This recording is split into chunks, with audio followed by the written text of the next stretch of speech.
सुद्धा लोक काढून नेतात. तर अशा वेळेस म्हणजे सरकार कुठपर्यंत म्हणजे हां आणि म्हणजे किती लोकांवरती वॉच ठेवू शकते. ही नैतिक जबाबदारी आहे सगळ्यांची की हां असं मला वाटतं. आपण भारताचे नागरिक आहेत तर आपलीही काहीतरी समाजाला अगदी देणं आहे, नक्की. तर प्रत्येकाने सतर्क राहायला हवं, या सतर्क गोष्टींसाठी. राहायला पाहिजे बरोबर. एकमेकांना मदत आणि करून सहकार्य किंवा करायला हवं. बरोबर.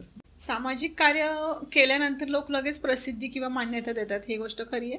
नाही, अजिबात नाही. हं. बरेच वेळा म्हणजे मला असंही ऐकण्यात आलं म्हणजे ते समाजकार्य नाही आहे मी म्हणजे केलेली एक मदत म्हणा किंवा असं मदतही नाही म्हणू शकत, एक गरजेच्या वेळेस दिलेला हात. हां. तर बरेच वेळा असं म्हणजे मी माझ्या ऐकण्यात पण आलेलं आहे की हिला म्हणजे खूप वेळ असतो घरात, एवढं काम नसतं, दोघंच जण असतात, आई आणि मुलगा.